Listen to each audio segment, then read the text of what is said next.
It all started as just another episode. The hosts were ready to do what they always did: interrupt, mock, and belittle anyone who dared to challenge their narrative. The panel was at its most comfortable. Joy Behar threw out sarcastic remarks. Whoopi Goldberg leaned back in her chair with an air of superiority, and the audience applauded almost automatically. But this time, something was different. Karoline Leavitt, the young and fierce press secretary, was not there to be just another victim of the show. From the very first minute, it was clear she wasn't going to let them manipulate her. The pivotal moment came when the topic of woke culture entered the conversation. Whoopi, in her signature condescending tone, looked at Karoline and dropped the comment that would set everything off. "Without woke culture, you wouldn't have this job." The audience laughed. The panel looked confident. But what they didn't realize was that Whoopi had just made the biggest mistake of her career. Karoline didn't flinch. She wasn't offended. She didn't let herself be intimidated. Instead, she gave a slow, calculated smile.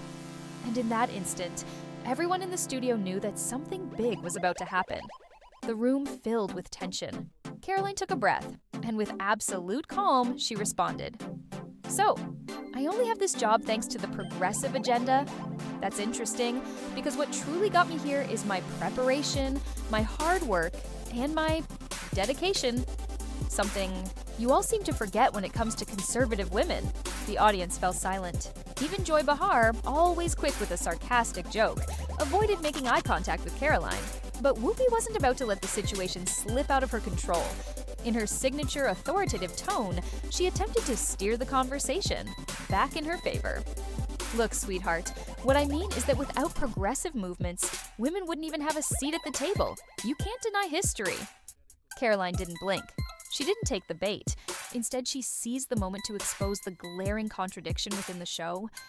It's interesting that you talk about giving women a platform when, on this show, the only voices that matter are the ones that agree with you. Where are the conservative women on The View? Where is the diversity of thought? Whoopi shifted in her seat, attempting to interrupt, but Karoline wouldn't allow it. If you truly supported all women, you wouldn't try to silence the ones who think differently. So tell me, Whoopi, do you stand for all women, or just the ones who follow your script? The cameras caught Whoopi's expression at that moment. For the first time in a long time, she didn't have an immediate response. And for a show built on the premise that the hosts always have the last word, that was a disaster. The seconds of silence in the studio felt endless. The audience, usually quick to applaud the hosts, was divided. A few people tried to react, but there was no laughter, no celebration, only an undeniable reality.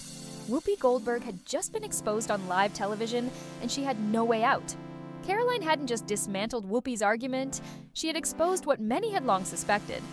The View wasn't a show for all women, it was a show for a single narrative. Social media exploded. Clips of the moment began circulating within minutes.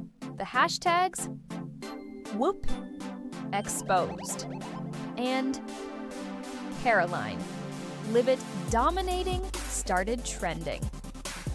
Meanwhile, The View's production team went into full panic mode. They scrambled to regain control, but the damage was already done. Even progressive media outlets had to admit that Whoopi had failed to rise to the occasion. For the first time in a long time, The View had lost control of the narrative. And the worst part? This was only the beginning of their nightmare. Desperate to reclaim her authority, Whoopi tried to deflect. She raised her voice, interrupted Karoline, and attempted to shift the conversation to Trump and the elections. But Karoline wasn't rattled. With the same calm confidence, she looked Whoopi directly in the eyes and said, "Wow, how interesting. It seems that when you lose an argument, the only thing left to do is change the subject." This time, the audience couldn't hold back. Some people clapped, others let out nervous laughter. Whoopi tried to press on, but the control was no longer in her hands. The show attempted to cut to a commercial break, but it was too late. The moment had already been captured, and social media was turning it into history. The View had tried to take down Karoline Leavitt, but in doing so, all they had accomplished was proving that she was stronger, more prepared, and more unstoppable than they ever imagined. As soon as the episode ended, progressive media outlets rushed into damage control mode. Major networks tried to downplay the situation, insisting that the interview with Karoline Leavitt hadn't been as tense as it seemed. But there was one problem. Millions of people had already seen the video with their own eyes. Clips of the exact moment Whoopi Goldberg was left speechless spread like wildfire on X, Instagram, and YouTube. The comments were ruthless. Karoline won this debate effortlessly. I've never seen Whoopi so cornered. Even within The View's team, tensions ran high. Reports leaked that some of the hosts were frustrated with how Whoopi had handled the interview. Some argued that she shouldn't have let Karoline speak so much without interrupting. Others believed the real mistake was inviting her on the show in the first place. Joy Behar attempted to distance herself from the controversy, insisting on a later episode that the show had always been a space for open debate, but the audience wasn't buying it. In the days that followed, the show's ratings began to drop. The humiliation Whoopi had suffered on live television was costing The View its credibility, and the damage was only just beginning. As one now, The View struggled to recover.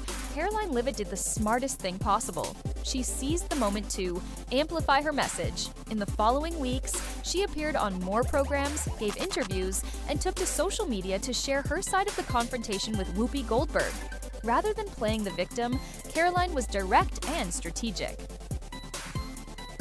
Yimi's not surprised by what happened on The View. What does surprise me is that they still think they can intimidate conservative women. Every word resonated, not just with her supporters, but with anyone who had been following the controversy. With one bold move, she positioned herself as an even stronger figure within the conservative movement. Meanwhile, The View was losing its grip on the narrative. Their attempts to restore credibility weren't working, and the internal crisis within the show only deepened. Karoline had made history. She was no longer just a political spokesperson. She was the woman who had done the unthinkable. She had exposed Whoopi Goldberg live in front of the entire nation. The View thought they could control the story as they always had. Whoopi Goldberg believed she could shut Karoline down with the same tactics, interrupting, ridiculing, and changing the subject. But this time, everything backfired. Karoline didn't just withstand the attacks, she flipped the script on them. She exposed the show's hypocrisy, left Whoopi speechless, and forced millions to question the credibility of The View. Social media made it clear, Karoline Leavitt didn't just win the debate, she completely shattered Whoopi Goldberg's authority. The show spiraled into crisis. Internal tensions escalated, ratings plummeted, and as The View scrambled to regain control, Karoline rose as one of the most influential voices of the moment. Because what happened that day in the studio wasn't just a debate. It was a historic moment in television. And now the big question remains. Can The View recover from this humiliation? Or was this the beginning of the end for the most biased show on television? Subscribe and turn on notifications so you don't miss more content like this.